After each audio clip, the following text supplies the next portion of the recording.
Polymer के बारे में। एग्जैक्टली भाई पॉलीमर क्या होता है, ठीक है। चलो तो अच्छे समझना, ये जो पॉली होता है ना, पॉली पॉली का मतलब होता है मेनी यानी बहुत सारा, और मर मतलब होता है पार्ट या फिर स्ट्रक्चर, ठीक है। यानी कि यहाँ पे ध्यान देना, जो पॉलीमर है ये बहुत सारे पार्ट से, बहुत सारे स्ट्रक्चर से कंबाइन होके बनता है पॉलीमर, ठीक है। यानी कि छोटे छोटे स्ट्रक्चर, लाइक समझ लो एक स्ट्रक्चर बी है, ए है, बी है, सी है, डी है, ई है, ये छोटे छोटे स्ट्रक्चर और कंबाइन होके पूरा कोई यहाँ पे वर्ड बना देते हैं, ठीक है। लाइक यहाँ पे A B C D E एक वर्ड क्रिएट कर दिया, ठीक है। तो ये कैसे कैसे थे, सिंगल सिंगल यहाँ पे मोनोमर थे, इनको हम क्या कहेंगे, मोनोमर कहेंगे, मोनोमर, ठीक है। मर मतलब टाइप यानी पार्ट हो गया, एक पार्ट, और मोनो मतलब सिंगल यानी सिंगल पार्ट। तो एक एक पार्ट कंबाइन होके क्या बनाते हैं, पॉलीमर बनाते हैं, ठीक है। इस चीज को आपको ध्यान रखना है, ठीक है। तो पॉलीमर क्या होता है, it is a combination of one और मोर मोनोमर,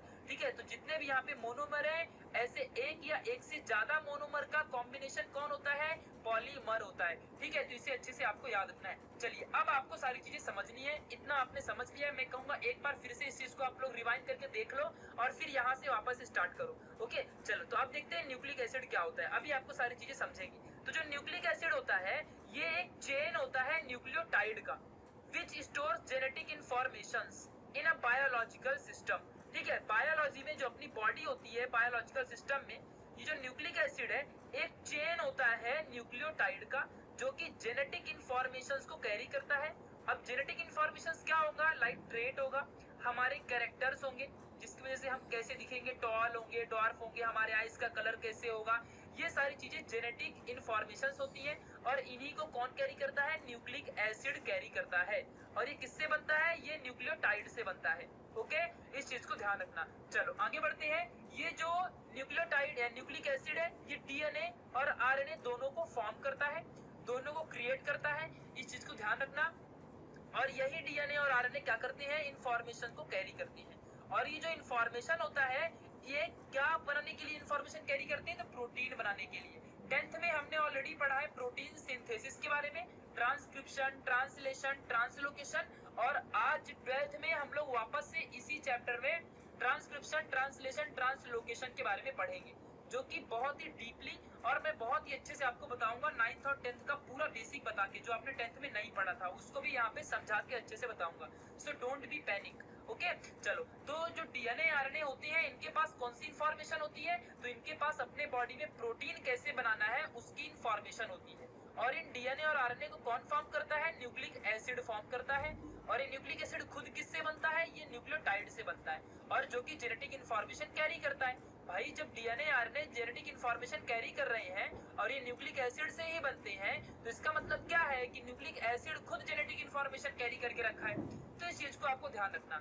जो जेनेटिक इंफॉर्मेशन होता है ना, ये कोड के फॉर्म में होता है। किसके फॉर्म में होता है, कुछ सेट हो गया, किसी सेट के फॉर्म में होता है। ये तीन तीन मल्टीपल सेट बनाते हैं ये इंफॉर्मेशंस कोड के फॉर्म में, और इन्हीं कोड को हम कहते हैं कोडॉन।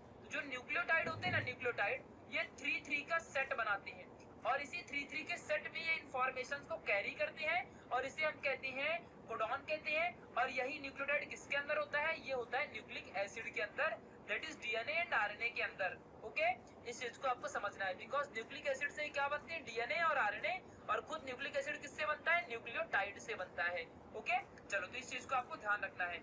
अभी हम इसके फंक्शन के बारे में जान लेते हैं। तो ये जो न्यूक्लियोटाइड है ना, ये स्टोर करता है इंफॉर्मेशन को और वर्क करता है जैसे कंप्यूटर, जो कंप्यूटर होता है वो स्टोर करता है इंफॉर्मेशन को, वैसे ही न्यूक्लिक एसिड भी स्टोर करता है सारे की सारे इंफॉर्मेशंस को। कौन सी इंफॉर्मेशन, तो जो बायोलॉजिकल कैरेक्टर हो गए, बायोलॉजिकल ट्रेट्स हो गए, इन सारी इंफॉर्मेशंस को ये क्या करता है, स्टोर करता है। लाइक ट्रेट्स है, फिर कैरेक्टर्स हो गए, आइज कलर हो गए, ठीक है। ये सारी चीजों को, इंफॉर्मेशंस को अपना न्यूक्लिक एसिड कैरी करता है और स्टोर करता है, ठीक है। और वो खुद किससे बनता है, न्यूक्लियोटाइड से बनता है। न्यूक्लियोटाइड कितने टाइप के होते हैं, 5 टाइप्स के, एडेनिन, गुआनिन, साइटोसिन, यूरासिल और थाइमिन, ठीक है। थाइमिन किसमें प्रेजेंट होता है, डीएनए में। यूरासिल किसमें प्रेजेंट होता है, आरएनए में, ठीक है। ये दोनों कहाँ प्रेजेंट होते हैं, डीएनए और आरएनए, तो सेल के न्यूक्लियस में। तो ये बार बार आपको रिवाइज करते रहना है जिससे कि आपके ब्रेन में बैठ जाए, ओके। चलो देखो अगली बार हम आगे और अच्छे समझते हैं। ये न्यूक्लिक एसिड जो होता है ना, इसी के पास तो सारी इंफॉर्मेशन होती है सेल वगैरह बनाने की।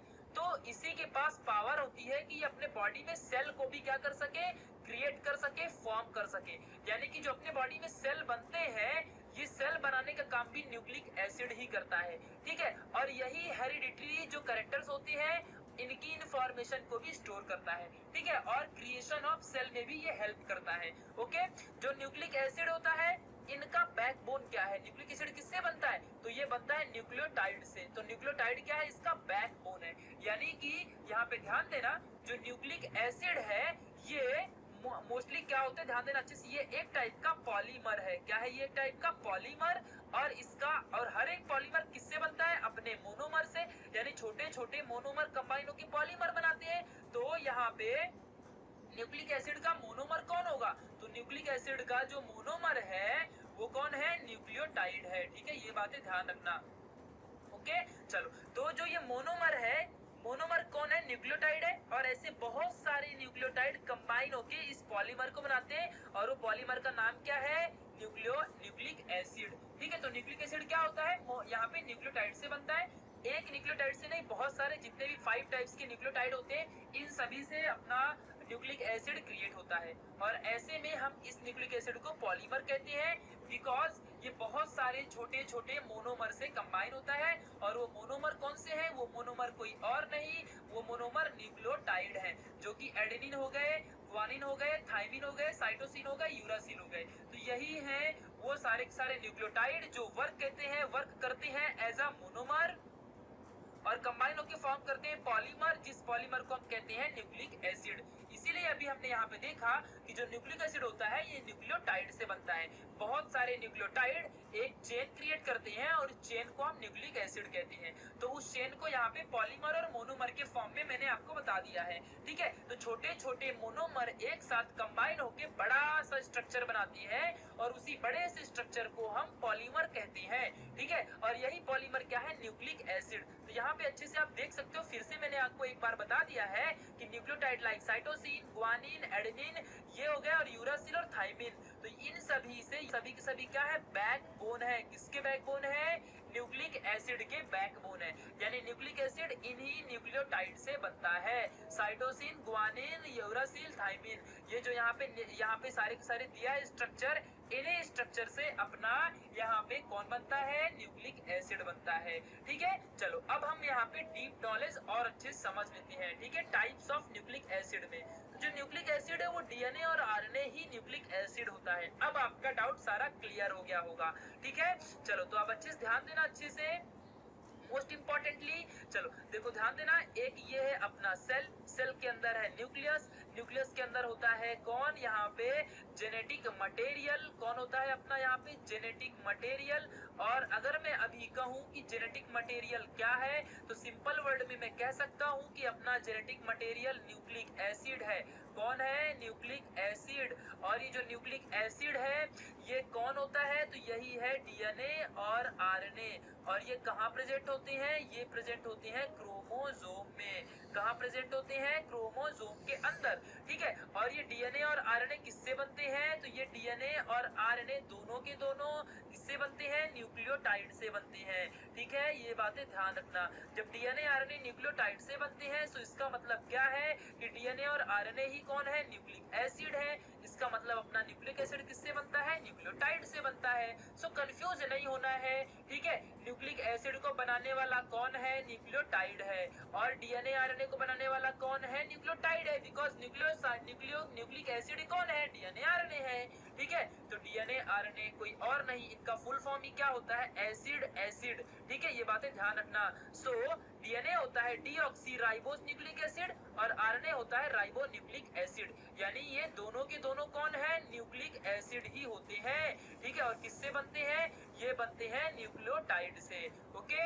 ये बातें अच्छे से आपको ध्यान रखनी है, ठीक है। तो अगर किसी ने पूछा कि न्यूक्लिक एसिड के टाइप्स कौन कौन से हैं, तो बताना है डीएनए आरएनए, ठीक है। और ये डीएनए आरएनए कहाँ प्रेजेंट होते हैं, तो ये डीएनए आरएनए क्रोमोसोम में प्रेजेंट होते हैं। क्रोमोसोम कहाँ होता है, क्रोमोसोम न्यूक्लियस में होता है सेल के, ठीक है। और न्यूक्लियस कहाँ होता है, न्यूक्लियस सेल के अंदर होता है। सेल से क्या बनता है, सेल से हमारी बॉडी बनती है, ठीक है। इस बात को ध्यान रखना अच्छे से, ठीक है। तो ये पूरा कंसेप्ट एकदम डीप डाउन कंसेप्ट आपको सारा समझ चुका है। मोस्ट इंपॉर्टेंट चलो, तो ये कंसेप्ट था जो हमारे चैप्टर के लिए बहुत ज्यादा जरूरी था। ठीक है, चलो अब हम अपने चैप्टर की तरफ बढ़ते हैं। अपना चैप्टर जो स्टार्ट होता है, ठीक है, चलो और अच्छे समझते हैं। तो अब अपने चैप्टर में सीधा स्टार्ट किया है कि ये न्यूक्लिक एसिड कैसे बना, किसने इसको डिस्कवर किया, कैसे डिस्कवर किया, कौन से सब्सटेंस को यूज किया और फिर न्यूक्लिक एसिड डिस्कवर हुआ। तो समझ चुका है कि न्यूक्लिक एसिड क्या है। जब भी मैं न्यूक्लिक एसिड कहूं, आपको समझना है डीएनए और आरएनए, क्योंकि यही दोनों क्या होते हैं, न्यूक्लिक एसिड होते हैं। ठीक है, ये बातों को समझना है अच्छे से। ओके, और ये न्यूक्लिक एसिड किससे बनते हैं, न्यूक्लिक एसिड न्यूक्लियोटाइड से बनते हैं। न्यूक्लियोटाइड कितने टाइप के होते हैं, तो 5 टाइप के होते हैं, एडेनिन, गुआनिन, साइटोसिन, यूरासिल और थाइमिन। ओके, ठीक है, याद रखना अच्छे से। ओके, चलो तो अब हम आगे बढ़ते हैं, अच्छे से सारी चीजों को समझते हैं। ठीक है, चलो तो ध्यान देना, जो न्यूक्लिक एसिड होता है ये एक सब्सटेंस न्यूक्लिन वर्ड से बना है। यानी कि न्यूक्लिन एक ऐसा सब्सटेंस है जिससे कि अपना न्यूक्लिक एसिड फॉर्म हुआ। ठीक है, देखो अब ये कैसे डिस्कवरी हुई थी, तो यहाँ पे समझते हैं। एक कोई तो बड़ा सा हॉस्पिटल था, वहां पे बहुत सारे मतलब बायोलॉजिस्ट थे, यानी कि जिन्हें हम जेनेसिस्ट भी कह सकते हैं, जो जेनेटिक्स के बारे में स्टडी करते हैं, जेनेसिस्ट। ठीक है, तो वो जेनेसिस्ट लोग वहां पे बहुत सारे लोग थे। एक को कोई तो वहां पे घाव वगैरह लग गया था, वुंड आ गया था। उस वुंड में वहां पे पस होता है, क्या होता है, पस, जो व्हाइट व्हाइट निकलता है ना, उसे पस कहते हैं। ठीक है, बैंडेज वगैरह हम लगाते हैं ना वुंड के ऊपर, तो वही बैंडेज में हल्का सा पस लग गया था। ठीक है, तो वही पस को इन लोगों ने, कुछ साइंटिस्ट लोग ने क्या किया, उसको माइक्रोस्कोप के अंदर डिस्कवर किया। जब उसको डिस्कवर किया तो उन्होंने देखा कि इस पस के अंदर कुछ ऐसे सेल हैं जो एसिडिक, यानी कुछ ऐसा सब्सटेंस है जो एसिडिक इन नेचर है, और वो फास्फोरस से बनता है। किससे बनता है, फास्फोरस। यानी कि ये जो उनको यहाँ पे स्ट्रैंड दिखा ना, ये ब्लैक ब्लैक जो स्ट्रैंड है, ये जो यहाँ पे स्पाइरल शेप में जो स्ट्रैंड है, यही उन्हें वहां पे दिखा। ठीक है, जो कि फास्फोरस से बनता था, और ये सब के सब पस सेल के अंदर पाए गए। ठीक है, पस सेल था, जो पस था उसका सेल, क्योंकि दुनिया में कोई भी सब्सटेंस है जो अपने बॉडी से निकलता है वो सेल से ही बनता है। ठीक है, तो ये जो पस था इसके अंदर भी सेल था, और इस सेल को जब माइक्रोस्कोप में देखा तो इसके अंदर कोई एक एसिडिक नेचर वाला सब्सटेंस मिला जो कि फास्फोरस कंटेन किया हुआ था। ठीक है, चलो, और इसी सब्सटेंस को उन्होंने नाम दिया न्यूक्लिन। क्या नाम दिया, न्यूक्लिन। और आगे चल के और डिस्कवरी हुई, और इन्होंने सब लोग ने इसी न्यूक्लिन को क्या कहा, न्यूक्लिक एसिड कहा। ठीक है, तो इस जो पस सेल है इसी से हमको न्यूक्लिक एसिड की डिस्कवरी हुई। ठीक है, और इसी न्यूक्लिक एसिड को बाद में आगे चल के पता चला कि ये कोई और नहीं, डीएनए और आरएनए ही न्यूक्लिक एसिड है। ठीक है, ये चीजें आपको अच्छे से समझ के रखनी है, जो कि मोस्ट इंपॉर्टेंट पॉइंट था। ओके, चलो आगे और थोड़ी बहुत चीजें जान लेते हैं। ये जो दोनों के दोनों डीएनए आरएनए हैं, ये न्यूक्लियोटाइड से बनते हैं, और इसीलिए हम यहाँ पे न्यूक्लियोटाइड को मोनोमर कहेंगे। क्या कहेंगे, मोनोमर। और ये मोनोमर कौन होगा, ये या तो सुगर होगा, या तो फॉस्फेट होगा, या तो नाइट्रोजिनस बेसिस होगा।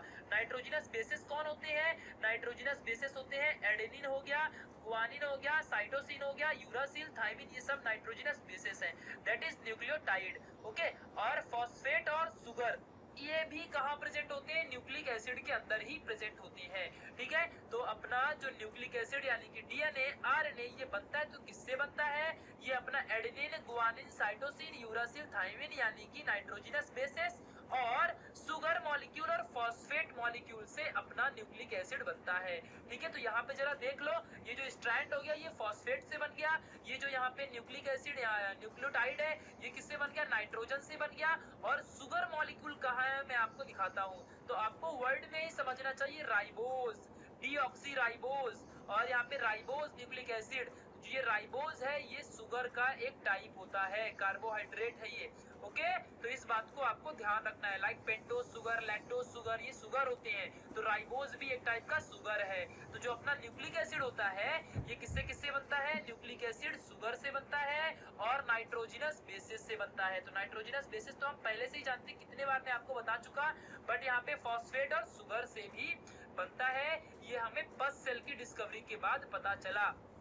ओके, तो ये है आपका मेन स्ट्रक्चर, इसे अच्छे से समझ लेना। यहाँ पे देखो नाइट्रोजिनस बेसिस है, ये साइटोसिन, गुआनिन, एडेनिन, थाइमिन है, जो कि न्यूक्लियो बेस होते हैं, यानी कि न्यूक्लियोटाइड्स होते हैं डीएनए के, और यहाँ पे न्यूक्लियो बेसिस ऑफ आरएनए। तो ये सारे के सारे आरएनए के न्यूक्लियोटाइड्स हो गए, और ये सारे के सारे डीएनए के न्यूक्लियोटाइड्स हो गए, और ये डीएनए का स्ट्रक्चर है, और ये आरएनए का स्ट्रक्चर है, और ये सब के सब न्यूक्लियो बेस यानी इन्हीं न्यूक्लियोटाइड से बनता है। और ये किसको बाइंड करते हैं, ये जो स्पाइरल है ये स्पाइरल वाले स्ट्रैंड को ये लोग बाइंड करते हैं न्यूक्लियोटाइड, और ये किससे बनता है, फॉस्फेट से बनता है। ठीक है, तो इस बात को आपको अच्छे से याद रखना है। चलिए अभी हम लोग एक मोस्ट इंपॉर्टेंट चीज को समझ लेते हैं। अब यहाँ पे क्वेश्चन अराइज हुआ, ठीक है, कि हेरिडिटी होती है। अब आपको यहाँ पे मोस्ट इंपॉर्टेंट समझना है। ठीक है, बहुत सारी चीजें आप जान चुके हो। हेरिडिटी होती है, ये क्या होता है, transfer of genetic character from one generation to the another generation, यही होता है हेरिडिटी। तो ये ट्रांसफर कौन करता है, तो अभी तो हम लोग को भाई पता है डीएनए होता है, बिकॉज हम 2020 में रह रहे हैं, 2020 में हम रह रहे हैं आज की डेट के हिसाब से। और ये अपना हम लोग को मालूम है कि डीएनए ही क्या करता है, सारी हेरिडिटरी कैरेक्टर को मेंटेन करता है। बट एक क्वेश्चन अराइज होता है, वो कौन सा क्वेश्चन है आपको समझना है। अगर मैं आज से 200 ईयर एगो जब जाऊं, जब अपने को डीएनए की डिस्कवरी भी नहीं हुई थी, तो उसके पहले से स्टार्ट करते हैं। तो साइंटिस्ट लोग ने क्या बोला, बहुत सारे जेनेसिस्ट थे, उन्होंने क्या सोचा, पहले ऐसा माना जाता था कि जो प्रोटीन होता है ना अपने बॉडी के अंदर, प्रोटीन यही कॉज है अपने अंदर जेनेटिक इंफॉर्मेशंस को शेयर करने का।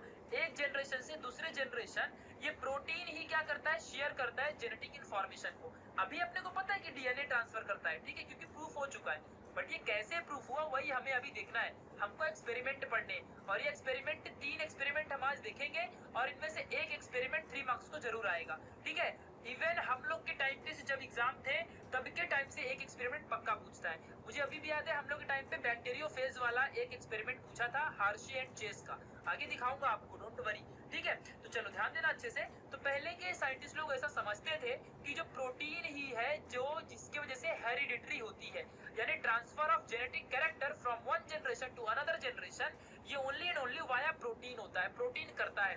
चाहे कोई भी कैरेक्टर हो, ट्रेड्स हो, इंफॉर्मेशन हो, सभी की सभी पेरेंट्स से चिल्ड्रन में प्रोटीन के थ्रू ट्रांसफर होते हैं। ठीक है, ये बातें पहले ऐसी मानी जाती थी। बट फिर कुछ टाइम आया और भी बहुत सारे एक्सपेरिमेंट हुए 25 से 30 साल बाद।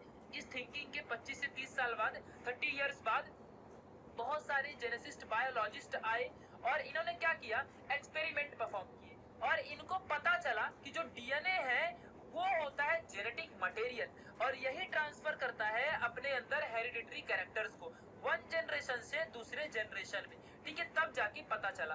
बट उन्होंने कौन से एक्सपेरिमेंट परफॉर्म किए, उसी इंफॉर्मेशन के बारे में हमें अच्छे से जानना है। सो आप इसे अच्छे से रीड कर लोगे। इनिशियली यानी स्टार्टिंग में प्रोटीन कंसीडर किया जाता था एज ए जेनेटिक मटेरियल और कॉज ऑफ हेरिडिटरी।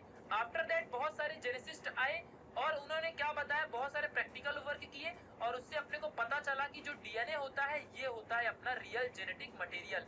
ठीक है, और जो कि न्यूक्लियस के क्रोमोसोम के अंदर प्रेजेंट होता है ये DNA as a nucleic acid. ठीक है, ये बातें आपको ध्यान रखनी है। तो एज अ न्यूक्लिक एसिड ये डीएनए मॉलिक्यूल प्रेजेंट होता है न्यूक्लियस के अंदर और उसके भी क्रोमोसोम के अंदर। तो क्रोमोसोम के अंदर होता है न्यूक्लिक एसिड। ठीक है, न्यूक्लिक एसिड कितने टाइप के होते हैं, तो एक हो गया डीऑक्सीराइबोन्यूक्लिक एसिड, एक हो गया राइबोन्यूक्लिक एसिड। शॉर्ट में हम कहें तो डीएनए और आरएनए ही क्या है, न्यूक्लिक एसिड है। एसिड याद रखना अच्छे से। ठीक है, तो डीएनए और आरएनए दोनों एसिड है। ठीक है, ये बातें ध्यान रखना। तो एसिड तो यार हमारे डीएनए में ही रहता है। ठीक है, we are human beings. Okay, चलो हम कुछ भी कर सकते हैं। चलो ठीक है, आगे बढ़ते हैं। अभी तो आपको सारी चीजें समझ चुकी हैं कि हमको पता है कि डीएनए अपना जेनेटिक मटेरियल है, बट बहुत सारे पापड़ बेलने पड़े हैं इस इंफॉर्मेशन को जानने में, ये प्रूफ करने में। ओके, तो चलिए देखते हैं सारे एक्सपेरिमेंट के बारे में। तो सबसे पहला एक्सपेरिमेंट यहाँ पे समझते हैं। ग्रिफिथ नाम के यहाँ पे जेनेसिस्ट थे, इन्होंने अपना एक्सपेरिमेंट दिया था और इन्होंने पहला एक्सपेरिमेंट परफॉर्म किया था। ठीक है, जिससे कि डीएनए ये प्रूफ कर सके कि डीएनए ही अपना जेनेटिक मटेरियल है। ये प्रूफ करने के लिए इन्होंने पहला एक्सपेरिमेंट परफॉर्म किया। ओके, चलो तो आप देखते हैं। और इनका जो एक्सपेरिमेंट था ये माइस में था। माइस यानी कि जो चूहा होता है ना, माउस, इसी को माइस कहते हैं। ठीक है, तो इसी में यहाँ पे क्या हुआ, माइस का ही एक टाइप का यहाँ पे अपना स्पीसीज होता है। ठीक है, उसी कैटेगरी के अंदर आता है माइस भी। ठीक है, तो ये ग्रिफिथ एक्सपेरिमेंट माइस के ऊपर इन्होंने परफॉर्म किया था। तो कैसे किया था ये देखते हैं। सबसे पहला एक्सपेरिमेंट इन्होंने बैक्टीरिया, अच्छे से ध्यान से सुनोगे और समझ जाओगे अपने आप। ओके, तो एक बैक्टीरिया थी, जिस बैक्टीरिया का नाम है स्ट्रेप्टोकोकस निमोनिये। क्या नाम है उसका, स्ट्रेप्टोकोकस निमोनिये। इस नाम की बैक्टीरिया के ऊपर इन्होंने एक्सपेरिमेंट को परफॉर्म किया था। और ये बैक्टीरिया का काम क्या होता है, ये बैक्टीरिया निमोनिया कॉज करती है ह्यूमन बींग्स के अंदर। ओके, इस चीज को आपको ध्यान रखना है। तो निमोनिया कर देती है ये बैक्टीरिया, जिनको भी निमोनिया होती है और जिससे इंसान मर जाते हैं, उनका कॉज कौन होता है, कौन सी बैक्टीरिया, स्ट्रेप्टोकोकस निमोनिया, यही बैक्टीरिया से होता है यहाँ पे निमोनिया। इस चीज को आपको अच्छे से याद रखना है, जो कि मोस्ट इंपॉर्टेंट पॉइंट था। ओके, अब आगे देखते हैं। तो इस बैक्टीरिया में से अभी देखो, हम ह्यूमन बींग्स हैं तो हमारे भी दो टाइप है, एक हो गया मेल और दूसरा हो गया फीमेल। ओके, ये बातें ध्यान रखना। इसके पहले जाऊं तो हमारे भी एंसेस्टर में कौन थे, तो हमने देखा था नियंदरथल मैन है, फिर और भी बहुत सारे हैं, ठीक है, लाइक रामापिथिकस है, ऑस्ट्रेलियोपिथिकस है, लेमुर्स है, ठीक है, इन सारे के नाम हम अच्छे से जानते हैं, ठीक है। और जैसे क्रो-मैग्नन मैन है, तो ये सारे हमारे ही स्पेसीज के हैं, ठीक है। अभी हम उनकी इवॉल्व स्पेसीज है, हम ज्यादा डेवलप्ड स्पेसीज है उनके, ठीक है, और वो हमसे कम डेवलप्ड थे। ओके, बट ऐसे ही स्ट्रेप्टोकोकस निमोनिया, ये जो बैक्टीरिया है, इनके भी बहुत सारी स्पीसीज होती हैं, ठीक है, ध्यान देना अच्छे से। इनके भी बहुत सारे जेनेटिक वैरायटीज होती हैं। तो इनमें से जो इनकी जेनेटिक वैरायटीज थी, तो ग्रिफिथ ने इनको क्या कहा, नाम स्ट्रेन दिया। स्ट्रेन, स्ट्रेन एक नाम है, जिनको क्या कहते हैं, ये एक टाइप की जेनेटिक वैरायटीज है, ठीक है, जिनको स्ट्रेन कहा जाता था। बैक्टीरिया की वैरायटीज को स्ट्रेन कहते हैं, ठीक है। तो यहाँ पे ग्रिफिथ ने क्या किया,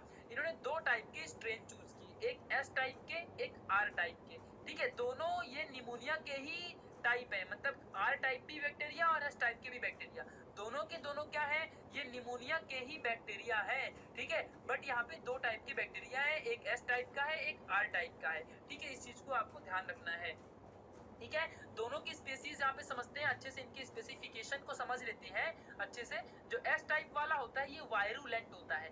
वायरुलेंट मतलब जो वायरस फैलाता हो, और स्मूथ होता है, पैथोजेनिक होता है, एंड इनकैप्सुलेटेड होता है। कहने का मीनिंग है, जितनी भी बैक्टीरिया इनकैप्सुलेटेड होती है, यानी कि उनके बाहर कैप्सूल बनी होती है, यानी कि इनको तोड़ना, ब्रेक करना, ऐसी बैक्टीरिया को किल करना बहुत हार्ड बन जाता है, क्योंकि ये इनकैप्सुलेटेड होते हैं। और कैप्सुलेशन हमेशा प्रोटीन से होता है, प्रोटीन बाइंड करता है। मैंने दिखाया था ना, प्रोकार्योटिक बैक्टीरिया के बाहर कैप्सूल होता है, ठीक है। तो वही कैप्सूल यहाँ पे इनकैप्सुलेटेड बैक्टीरिया एस टाइप की होती है। और ये वायरुलेंट भी है, बिकॉज ये बैक्टीरिया फैलती है, और ये वायरस जो होते हैं, ये क्या करते हैं, अपने जितने भी ये बैक्टीरियाज हैं, ये कॉज करती है किसी भी इंसान को इन्फेक्ट करके डेथ कर देती है उसका, ठीक है। और ये बहुत स्मूथ और पैथोजेनिक, यानी बाहर से फैल के आती है, पैथोजेनिक मतलब, ठीक है। इस चीज को समझ के रखना। आगे देखते हैं, जो आर टाइप वाला है, आर टाइप वाला नॉन वायरुलेंट है, रफ होता है, स्मूथ नहीं होता, और ये नॉन पैथोजेनिक है और नॉन कैप्सुलेटेड है।